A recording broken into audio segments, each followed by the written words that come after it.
Okay, everyone, thank you very much for turning up for the 12 o'clock session, Top Trends and Strategies for Cloud Technologies. Here we have Tom Monk, who's the Director of Product Management of Cloud Solutions at Navisite. Tom. Thank you. Yeah, so we're going to hopefully get you ready for 2023 with some trends and strategies we expect to see over the next 12 months, and then we're going to have some cost-saving initiatives and tips for optimization later on.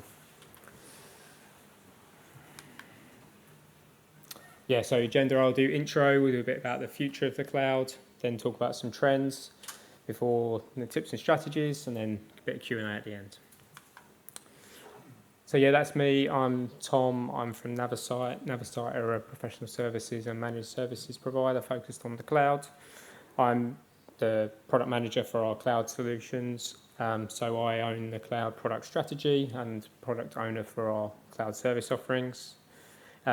It's great for me to come to events like these to see what everyone else is doing in the marketplace and to share with our peers and partners and colleagues what we're doing as well. So yeah, I'm very grateful to be here today. Thank you for coming to see me. So this quote from Gartner really encapsulates what we're seeing out in the marketplace. 85% of organisations will be cloud first by 2025, and there's no business strategy without a cloud strategy. Cloud has been transformational to so many industries, and we're seeing that so many industries are needing to embrace the cloud and have a strong cloud strategy to remain competitive in their chosen industry. And to meet their business objectives, they need to have a strong cloud strategy.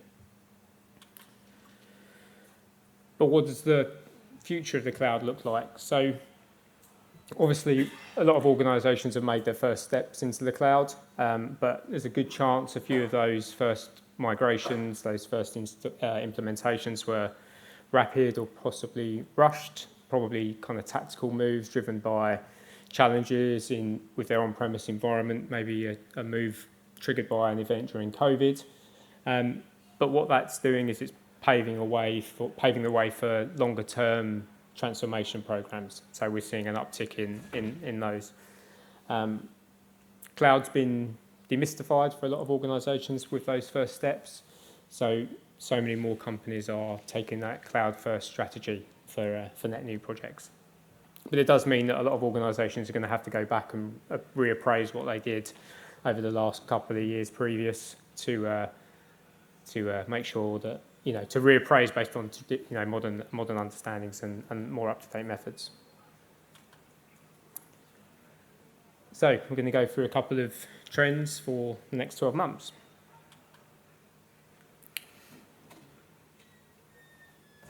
So we're going to see an acceleration of cloud-native projects, calling back to that Gartner quote. IT strategy, business strategy have never been so closely linked, just because cloud has been such an enabler for so many organisations through these products and services offered on the hyperscalers and the working methods and the working ways they enable with DevOps and so on. But organisations are really going to need to go all in on the cloud to really gain the benefits. So much of legacy IT is going to hold organisations back, slow down operations, slow down deployment processes. Those dependencies with on-prem, we know they're cumbersome and difficult to manage. So organisations will need to continue to push towards the cloud. Organisations, as we said, are starting to really build their business outcomes with cloud in mind. They're so closely linked now. Organisations are expecting business outcomes that are dependent on developing the cloud, to really take advantage of functionality that only exists in the cloud. But that means a higher possible TCO initially with migrating to the cloud. So companies are going to have to take a broader view of calculating their return on investment. You can't just compare the on-prem cost with the cloud cost. You're going to have to really factor those benefits into understanding your return on investment from a cloud move. It's kind of all summed up by this Gartner quote: new workloads deployed in a cloud-native environment will be pervasive and not just popular, and anything non-cloud will be considered legacy. Another Gartner quote for you. Not every slide's got a Gartner quote, but we've got a pretty high hit rate. But obviously, as organisations move to the cloud, more and more workloads in the cloud, it goes without saying that more and more data will be in the cloud. So analytics will start to go cloud first. Hyperscalers are reacting to all of those workloads in the cloud for analytics, and they're producing lots of analytics tools and services for organizations to start using analytics in the cloud. Organizations aren't going to want to shift data between hyperscalers or back onto on-premises because that's cumbersome and often quite costly. So they're going to start to adopt those cloud-native services for analytics. And the really great thing about these tools is that they're for everyone. It's kind of working methods and areas of RPA, AI, ML, those kind of services now are in the hands of non-data analysts. Previously that was a very steep learning curve, but now these tools are everyone, and everyone can start to experiment with these tools and these working methods. And hyperscalers have the framework for big data, whether it's the different services to support different types of data workloads and different types of access patterns. And then also they've got the scale all of their own. Managing petabytes of data on-prem is challenging. In the cloud, it's a much more easier undertaking. So they're really kind of designing themselves to be the analytics platform of choice. And we'll continue to see adoption of RPA. Lots of organisations looking to bring in RPA as a cost-saving initiative. We worked with a few organisations during COVID, during the pandemic, when everyone was remote, and one in particular had a process of invoice matching between applications that could only be done on-prem, and that when everyone was remote, they had a real challenge in delivering that. So they went through the process of implementing an RPA solution to be able to continue that process remotely, and they're continuing to adopt RPA to bring optimization into their organisation. Growing cybersecurity skills gap. So we all are acutely aware of the skills challenge and the skills shortage in the industry. IT is, really there's a lot of problems in this space, and cybersecurity is particularly acute. And it's not just engineering and kind of engineering levels. It's all at levels of an organisation. And in fact, Navisite found that through a survey that 45% of companies don't employ a CISO. So they won't. Most organisations are not going to have someone in there driving that cybersecurity strategy, looking to address those cybersecurity challenges. So it's a real problem for so many organisations. And organisations are going to really struggle if they're not having someone guiding that cybersecurity strategy. We find so many organisations working in a tactical way to respond to security incidents, or bringing in particular security solutions for particular products and solutions. And that creates lots of challenges for organisations. It's going to drive cost up because you're going to have, probably quite a diverse workforce. You're going to have a very, a different set of tools and services, previously tools and services specifically aligned to particular workloads. And you're going to end up with a really complex solution that's difficult to manage. And inherently, if you're working in a tactical way when deploying security, you're almost certainly going to have gaps in your security posture. So organisations really need to take that strategic approach to defining their security strategy, really smart tool selection to make sure they're implementing tools and services that are going to cover a broad range of their use cases, and also going to need to use smart partnering and outsourcing to fill those skills gaps in their organisation.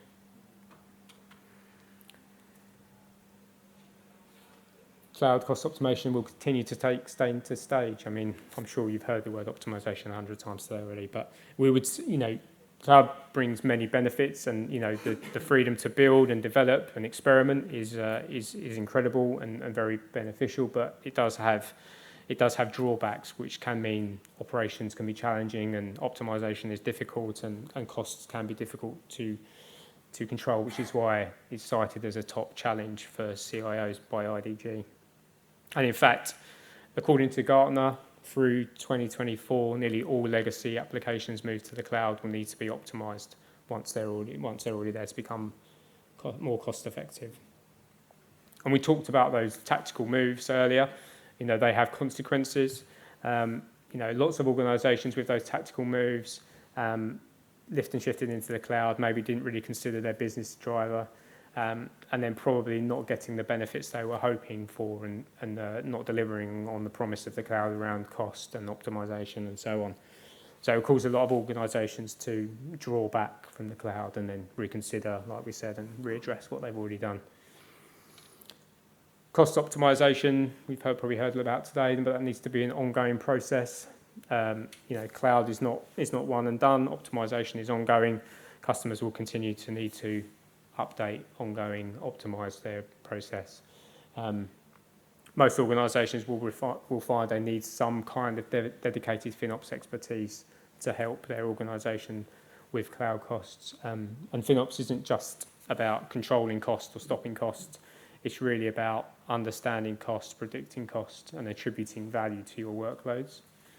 And there's lots of tools out on the market to support that, whether it's the native tools that the hyperscalers provide, which are in a lot of ways very good, but there's some really excellent third-party tools out there to help organisations to optimise, understand cost.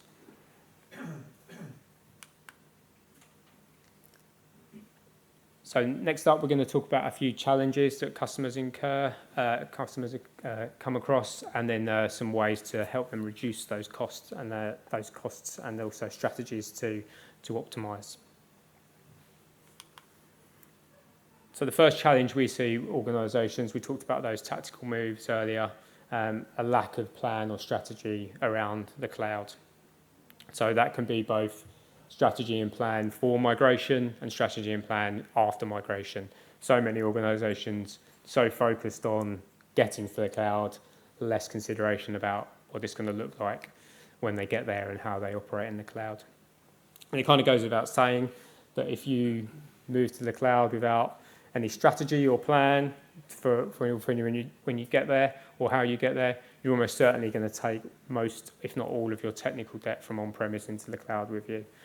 Without a plan or strategy to address those issues, you're not going to be able to. They're not going to disappear by magic. You will also fail to take advantage of cloud-native functionality. Again, without a strategy to address your workloads, to start to adopt those cloud-native services, it's not going to happen by accident. And organisations will probably get some short-term benefits from that initial move to the cloud because, there's a tactical move there. There's obviously a challenge on-prem. I'm sure you'll probably solve that or at least remediate that to an extent. But realistically, you're probably not going to get any long-term benefits out of your move without a strategy to support that. And a lot of organisations end up with cloud sprawl or cloud silos, which is where you're going to be ending up with different areas of an organisation adopting the cloud in different ways, working with different cloud providers, maybe using SaaS. And all of that's going to lead to non-standard implementations, so different cloud providers, different tools, services, solutions. And then all of that's going to mean different operating model, more complex operating model, which is going to bring up staff costs, product costs, services costs.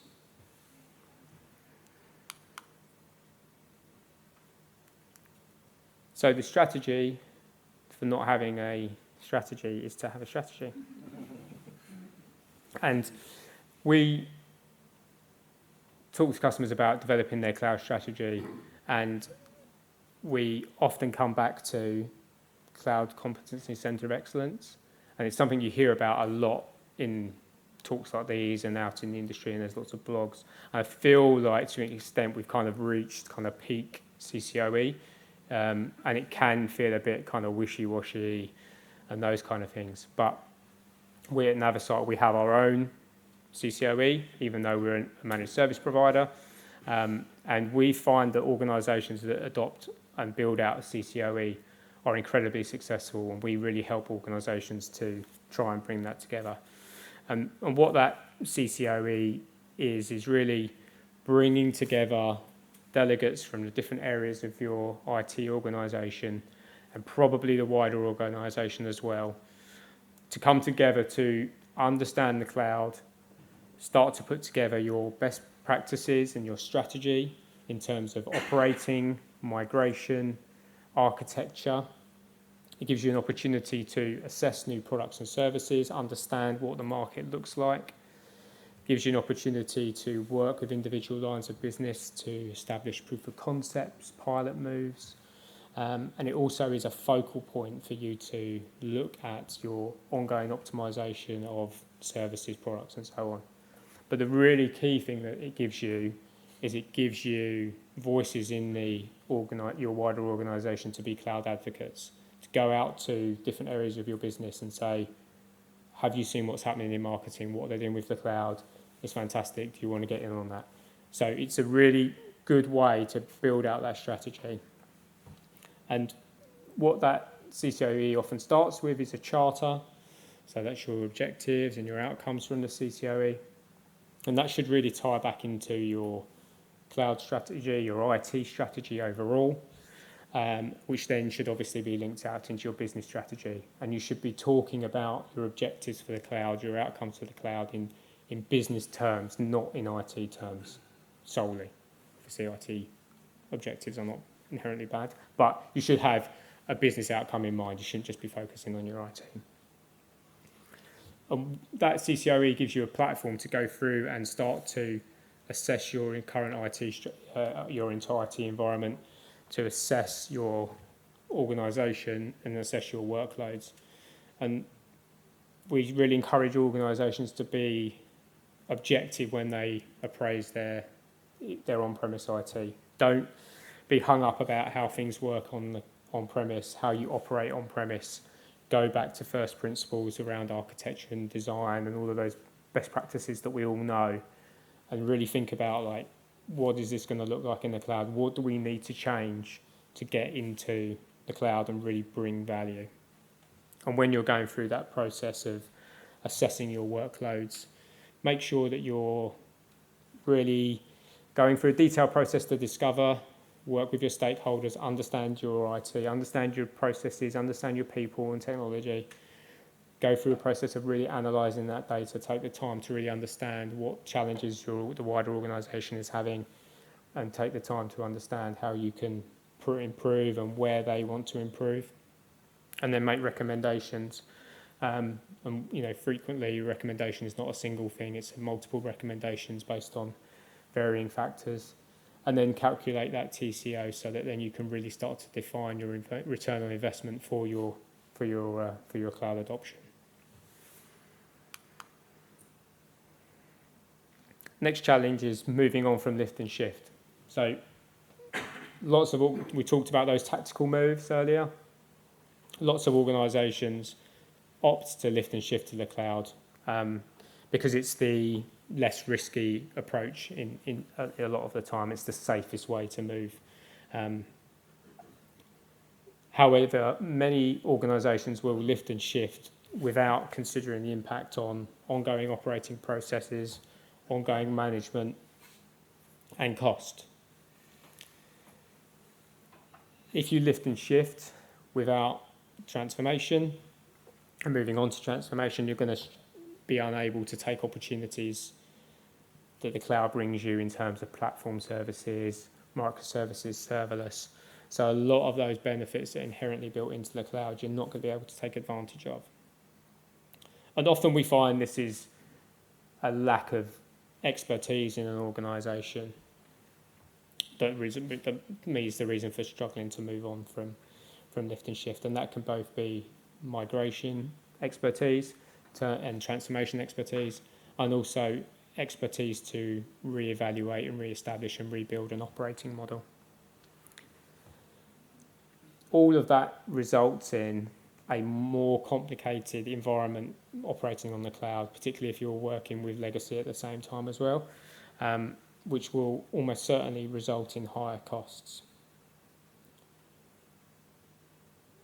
Workloads that haven't been transformed when moving to the cloud will be just as challenging to operate, back to that technical debt point, just as challenging to operate in the cloud as they are on premise.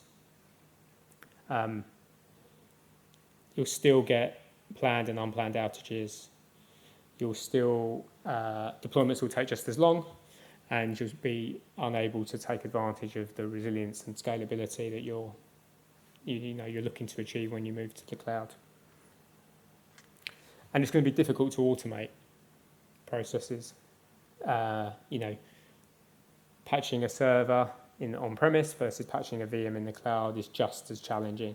So automating it is just as challenging as well. You should look to let the hyperscaler do that for you, support that automation using PaaS. So the strategy here is to refactor, modernize and optimize for the public cloud. So design with the cloud in mind. I've already talked about this. Don't be hung up about how you operate on-prem. Don't be hung up about how architectures operate on-prem and trying to recreate on-premise architectures in the cloud. Look to refactor.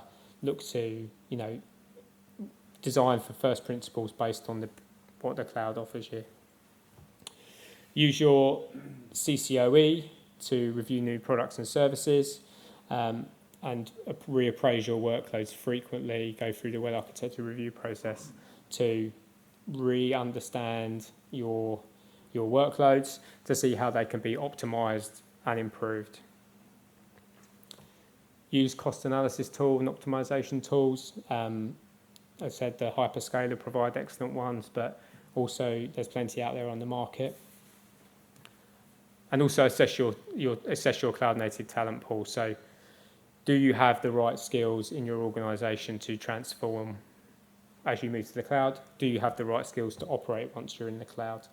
And think about how you go about introducing those skills into your organization, whether it's through working with AWS on training and enablement or partnering or recruitment and skills updates. Just have to consider that. And then look beyond the cost of the public cloud bill.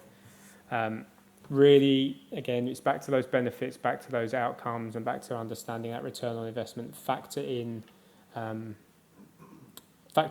more than just the cloud bill. Don't compare what it costs to run IT on-prem versus what it costs you to run in the cloud. Consider all the benefits that cloud brings, whether that's efficiencies that you can build into your workforce, time and effort saved by automation or handing off activities to the hyperscaler through adopting PaaS and those kind of services. And also quantify and attribute value to the market agility and innovation that you can bring to your organization and to your products and services by adopting the cloud.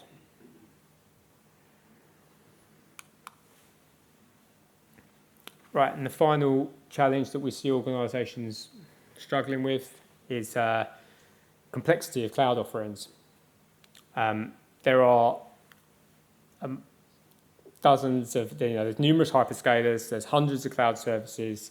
Each of those services have different features and functionality, and they're all changing on a regular basis. And then the pricing on top of that is another level of complexity. So there are multiple ways to pay for a service, whether that's on demand or reservations or spot. And then there's numerous features within services that all have additional costs. So the pricing is even more complex and it can be completely overwhelming for an organisation.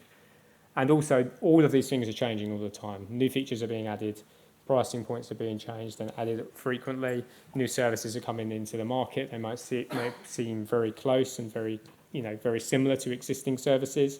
And knowing which ones to pick, which ones are right for your use case, is incredibly challenging. And there's also loads of different pricing models for the cloud. So whether it's on demand, metered kind of billing, whether it's through savings plans or enterprise agreements or private pricing agreements, there's a whole different multitude of ways to pay for the cloud. And it's very easy to make the wrong choice and end up in a situation where you're not optimized for cost. So the strategy here is to measure, optimize, and repeat. So consider bringing FinOps expertise into your organization. FinOps experts will help you better understand your bill. And it's not, I said, just about controlling cost or stopping cost and making costs stay static. It's also about understanding your bill better, avoiding surprises in your cloud bill. So a FinOps expert will be able to help you model architectures for costs, attribute value so that when you're making changes in an environment, you're not going to be surprised by how much it costs you. They can put the structure in place to report and monitor and forecast spend, and they can bridge the gap between IT and finance, which I'm sure most of you will have encountered. That can be a very challenging relationship sometimes. And they can help you to ensure that you're tackling architecture and management of your cloud services in a financially optimized way.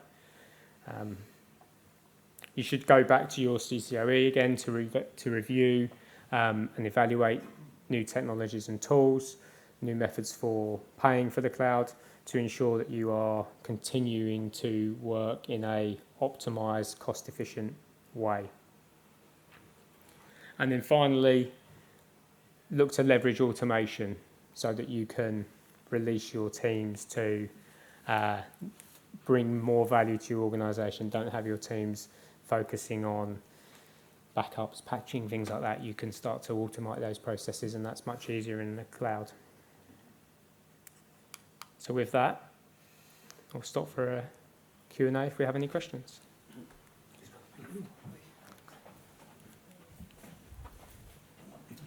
Yeah, I'd like to know if you work hand in hand as an organisation with cloud expertise with internet providers, the people that deliver, the fibre optic bit.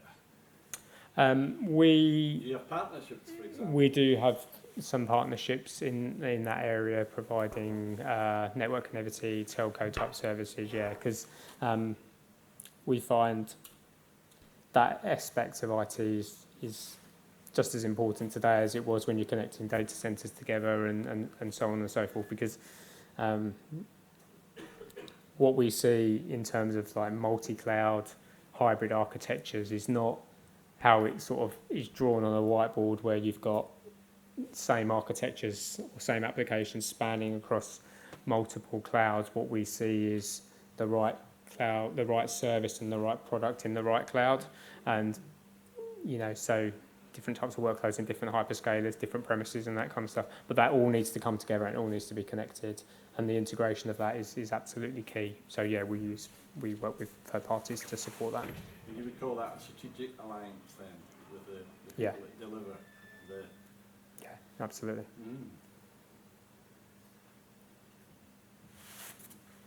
Hi, Tom. Thanks for... Yeah, of course. Used to, great.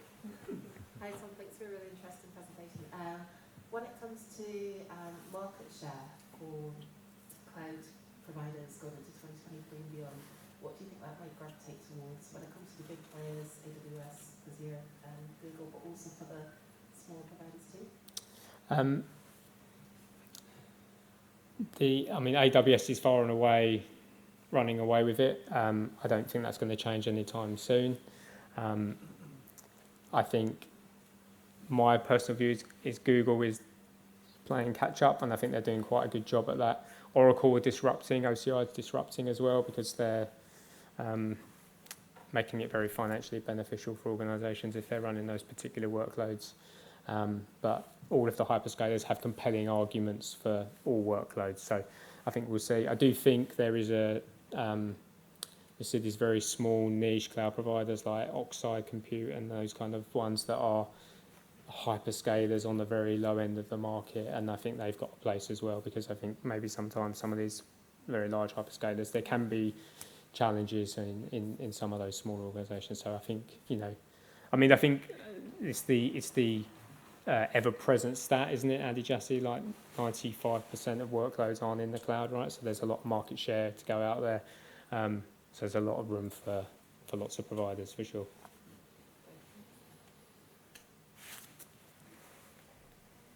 Further questions?